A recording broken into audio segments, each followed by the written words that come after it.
Selamat datang di channel Rizka Fajrul Muharram. Jangan lupa sebelum menyaksikan video berikut, subscribe, like, dan komen. Oke, yuk selamat menyaksikan, semoga mendapat ilmu yang bermanfaat. Assalamualaikum warahmatullahi wabarakatuh. Melanjutkan materi akuntansi. Selanjutnya adalah tentang persamaan dasar akuntansi. Yang akan kita bahas pada pertemuan kali ini adalah yang pertama, deskripsi persamaan dasar akuntansi. Yang kedua adalah pencatatan transaksi pada persamaan dasar akuntansi. Oke, yuk kita simak baik-baik. Yang pertama tentang deskripsi persamaan dasar akuntansi. Apa itu persamaan dasar akuntansi?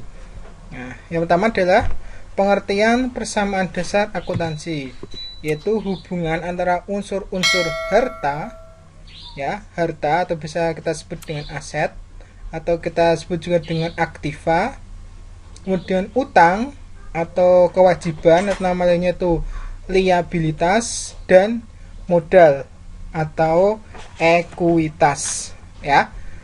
Kita ulangi lagi bahwa persamaan dasar akuntansi adalah hubungan antara unsur-unsur harta atau nama lainnya aset atau aktiva, sedangkan utang namanya kewajiban atau liabilitas, dan modal atau nama lainnya ekuitas. Nah, ini persamaan dasar akuntansi hubungannya tentang aktiva sama dengan pasiva, di mana unsur aktiva itu adalah unsur harta, ya.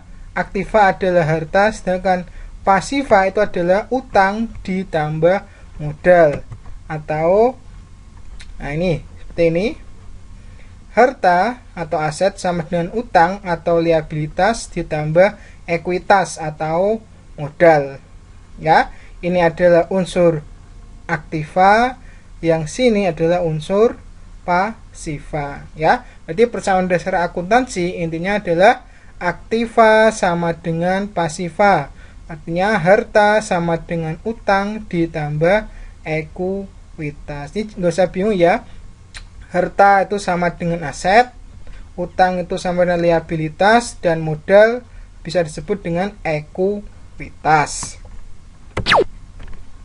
Lanjut, selanjutnya adalah tentang unsur-unsur persamaan dasar akuntansi. Nah, tadi sudah kita jelaskan tentang harta atau aktiva atau aset. Nah, harta ini atau aktiva atau aset dibagi menjadi dua, yaitu aktiva lancar dan aktiva tetap. Nah, aktiva lancar artinya adalah aktiva atau harta yang penggunaannya memiliki batas tempo atau harta yang bisa habis, biasanya dalam kurun waktu tertentu. Nah, biasanya kalau untuk akuntansi ini aktiva lancar habis biasanya dalam 1 tahun, ya. Untuk aktiva tetap, nah ini kalau aktiva tetap ini dapat digunakan untuk waktu yang lama, ya. Hanya saja nilainya yang berkurang, wujudnya tetap, tetapi nilai barangnya berkurang. Itu aktiva tetap. Tadi kita ulangi, kalau aktiva lancar itu adalah harta atau aktiva yang memiliki batas waktu, artinya akan habis, ya, memiliki masa akan habis, biasanya dalam kurun waktu 1 tahun. Sedangkan aktiva tetap ini tidak akan habis, tetapi nilainya yang berkurang. Selanjutnya, apa saja yang termasuk aktiva lancar? Nah, ini kita jelaskan beberapa adalah kas. Nah, kas itu nanti ini mengatur atau mencatat tentang uang masuk dan uang keluar secara tunai, ya. Kas itu mencatat uang masuk dan uang keluar secara tunai. Selanjutnya adalah piutang. Nah, piutang ini artinya kita mendapatkan uang atau kita memperoleh pendapatan, tetapi uangnya belum kita terima. itu namanya piutang. Ya, kita memiliki pendapatan, kita mendapatkan uang, tetapi uangnya belum kita terima. Nah, itu berarti masih namanya piutang. Selanjutnya adalah perlengkapan. Nah, perlengkapan ini tadi akan habis. Misalkan kalau kita di usaha jahit, nah perlengkapan termasuk adalah benang mungkin, nah pasti kan habis ya, kain, nah itu termasuk perlengkapan. Tapi untuk mesin jahit, nah itu nanti masuk yang bawah, aktiva tetap. Nah ini akumulasi penyusutan atau depresiasi. Nah ini adalah akun harta lancar khusus. Khusus artinya apa? Ini masuk ke aktiva, tetapi nanti nilainya mengurangi atau berkurang, mengurangi harta. Nah, penyusutan itu apa? Nah, tadi ya, penyusutan itu berkurangnya nilai dari aktiva tetap. Nah, bukan barangnya menyusut, bukan ya, kan tidak ada mesin atau kendaraan menyusut, kan nggak ada. Adanya nilainya yang berkurang. Nah, itu namanya penyusutan atau depresiasi. Nah, ini sementara ini 4 dulu. Selanjutnya adalah aktiva tetap. Nah, tadi aktiva tetap itu yang bertahan lama, ya. Harta atau aktiva yang tahan lama, tetapi nilainya semakin tahun semakin berkurang. Nah, kita contohkan di sini adalah peralatan, kendaraan, gedung, mesin. Nah, ini peralatan bisa macam-macam, nanti tergantung usahanya. Ada kalau jahit ya, nanti peralatan jahit. Kalau misalkan usahanya servis, nanti peralatan servis dan lain-lain. Nah, ini kan tahan lama, bentuknya juga tetap, wujudnya tetap, tetapi nilainya yang berkurang. Nah, itu adalah kelompok aktiva. Ada 2, yaitu aktiva lancar dan aktiva tetap. Selanjutnya yang kedua adalah utang, atau namanya kewajiban, atau juga disebut liabilitas. Nah, utang di sini, nah nanti biasanya yang dicatat di persamaan dasar akuntansi ada 2 macam, yaitu utang usaha dan utang bank. Nah, kalau utang usaha biasanya kita berkaitan dengan kita membeli untuk keperluan usaha kita, ya. Utang usaha itu berkaitan dengan kegiatan usaha yang kita jalankan.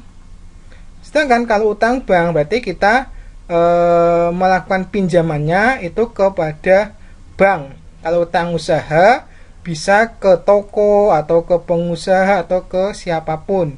Kalau utang bank itu pasti pinjamnya ke bank.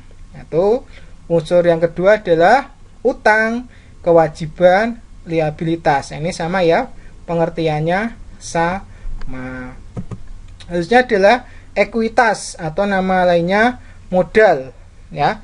Ekuitas atau modal artinya ini adalah investasi dari pemilik, ya, atau kekayaan dari perusahaan yang bersangkutan, ya. Ekuitas atau modal itu berupa investasi atau kekayaan perusahaan. Namanya investasi, ya. Investasi itu berarti bisa berupa uang, bisa berupa barang, bisa berupa kendaraan, peralatan dan lain-lain. Itu namanya ekuitas atau modal.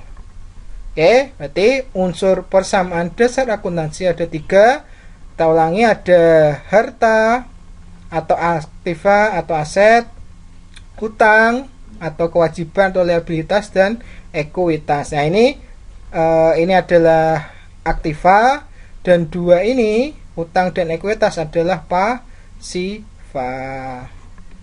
Oke, bisa ya.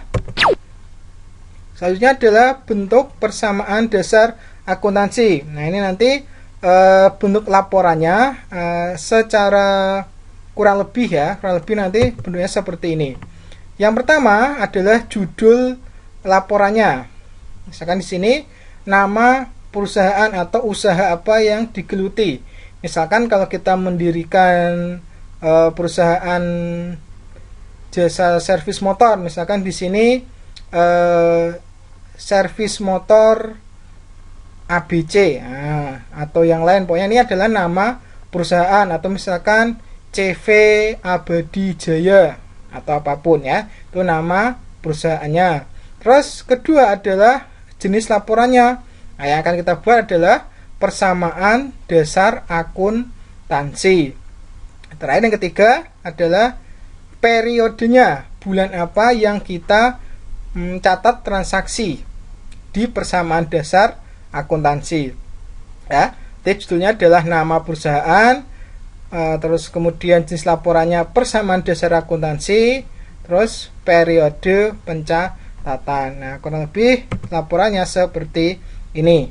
Nah, ini di sini nomor, atau nanti kalau di soal itu berupa tanggal bisa, berarti di sini bukan nomor tetapi tanggal. Nah, di sini adalah ada aktiva atau aset sama dengan liabilitas atau utang ditambah ekuitas. Berarti aktiva sama dengan pasiva. Jadi ya, aktiva seperti ini berarti aktiva lancar, aktiva lancar, aktiva lancar. Nah, ini aktiva tetap, ini aktiva lancar. Ini utang atau liabilitas, ini ekuitas. Nah, ini Tuan Fajrul artinya yang memiliki perusahaan adalah Pak Fajrul. Nah, keterangan di sini nanti ditulis misalkan kalau perusahaan sedang membayar gaji, berarti nanti keterangannya adalah di sini membayar gaji. Ya, sini nanti tulis membayar gaji. Kalau misalkan transaksinya membayar listrik, berarti di sini nanti tulis membayar listrik dan seterusnya. Pun kalau misal menerima pendapatan, juga ditulis menerima pendapatan jasa atau pendapatan servis atau yang lain, tergantung dari transaksinya. Nah, ini ada yang beda kalau misalkan pengambilan pribadi oleh pemilik. Nah, misalkan ada transaksi diambil untuk kepentingan pribadi. Nah, itu berarti nanti namanya di sini privé.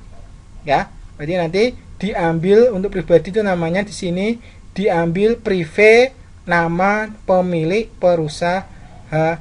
Nah, untuk nanti di sini pasti jumlah angka di aktiva pasti sama dengan jumlah angka di pasiva.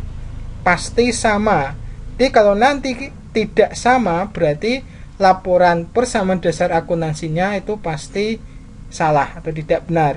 Ya, karena aktiva itu pasti sama dengan pasiva. Selanjutnya kita contoh transaksi persamaan dasar akuntansi. Oke, yang pertama, nah nanti kita akan berikan beberapa contoh transaksi dan pencatatannya. Yang pertama adalah tanggal 15 Januari Pak Fajrul memiliki bengkel sepeda motor BSM, menyetor modal ke perusahaan berupa uang tunai 10 juta rupiah, peralatan bengkel 2 juta rupiah, dan perlengkapan bengkel 1.200.000 rupiah. Nah, itu berarti nanti kasnya ini kan setor uang tunai, berarti ada uang masuk ya. Nanti berpengaruh dengan kas, berpengaruh dengan peralatan dan bengkel. Berarti ketiga ini adalah masuk ke modal atau ekuitas. Jadi benar seperti ini. Nah, ini judulnya ya. Bengkel sepeda motor BSM. Nama usahanya, jenis laporannya per Januari 2020. Laporannya seperti ini. Ini tanggal 15.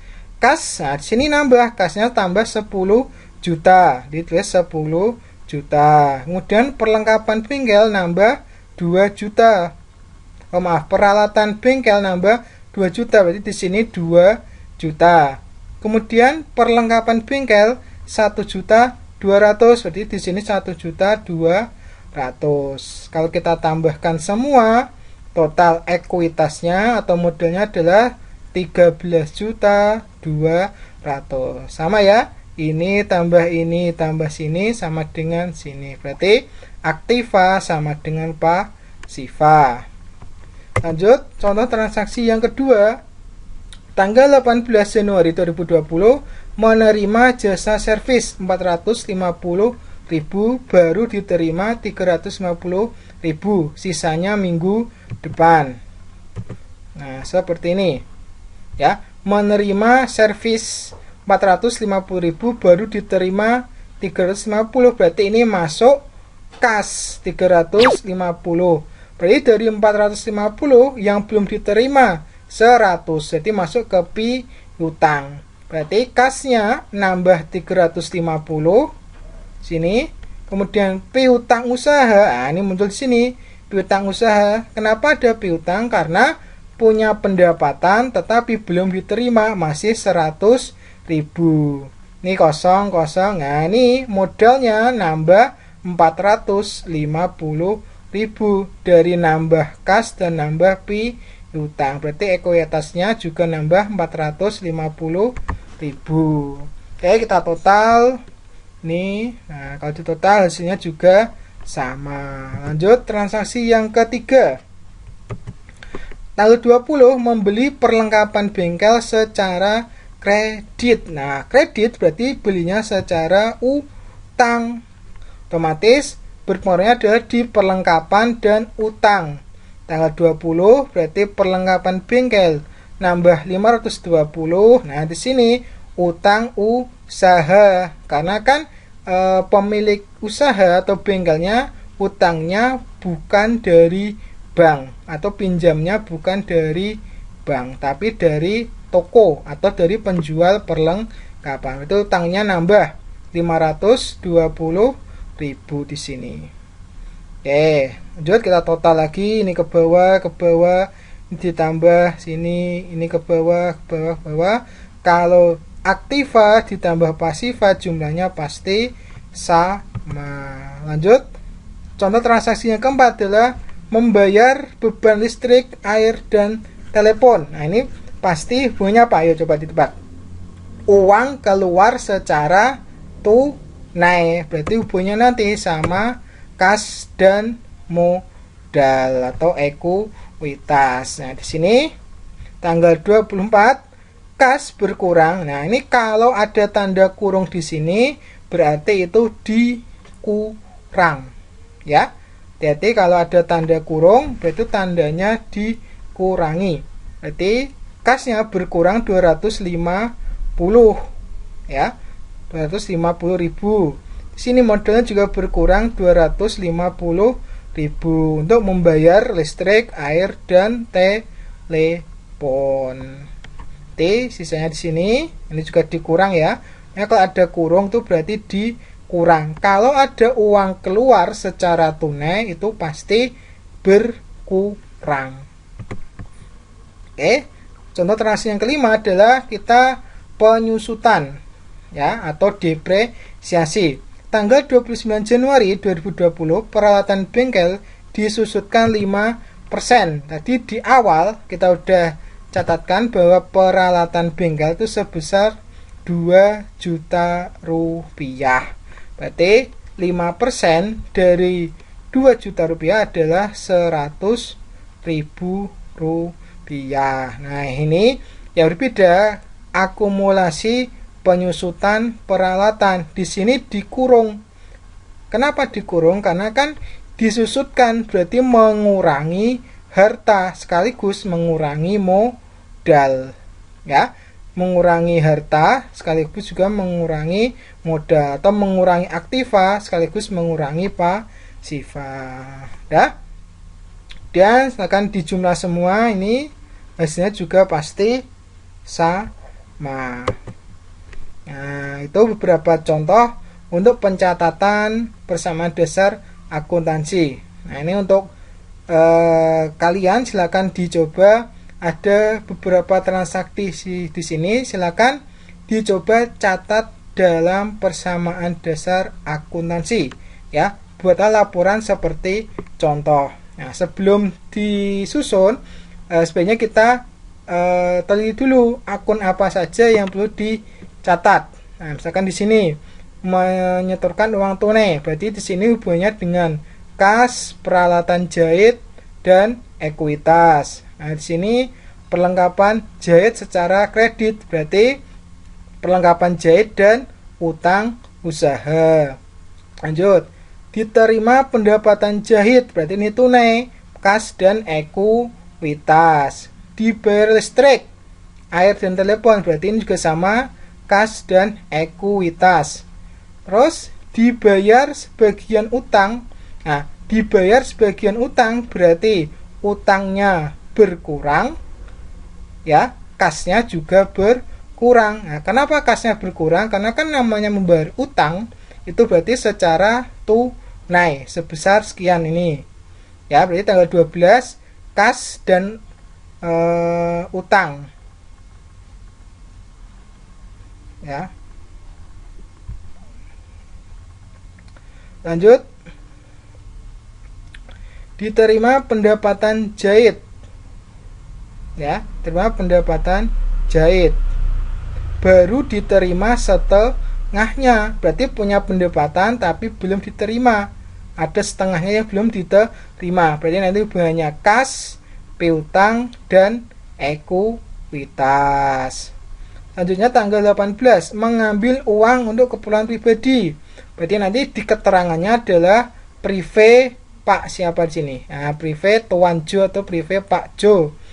Karena ini mengambil uang, berarti hubungannya dengan kas dan ekuitas sebesar 500.000. Selanjutnya dibayar gaji karyawan. Berarti ini juga uang keluar tunai. Hubungannya kas dengan ekuitas. Tanggal 24. Diterima sisa pendapatan pada tanggal 15 Mei. Nah, tanggal 15 Mei ini masih punya piutang. Berarti nanti tanggal 24 kasnya bertambah karena kan mendapat uang, tapi piutangnya berkurang. Tanggal 24. Selanjutnya tanggal 25 dibayar sisa hutang tanggal 2. Berarti nanti kasnya berkurang, hutangnya juga berkurang. Selanjutnya disusutkan 5%, nanti dari peralatan di sini 2.500.000. Menerima pendapatan jahit, nanti tunai, berarti kas dan ekuitas, betul. Perlengkapan jahit masih tersisa senilai 300.000, berarti nanti perlengkapan yang berkurang berapa dan modalnya juga berkurang berapa. Nah, di sini kan perlengkapannya banyak, ya. Jadi ini ada perlengkapan, ya.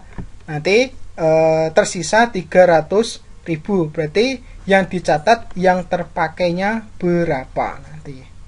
Oke, silakan dicoba ya, dikerjakan di buku tugasnya masing-masing. Kalau ada pertanyaan silakan langsung hubungi Pak Rizka atau Pak Fajrul. Oke.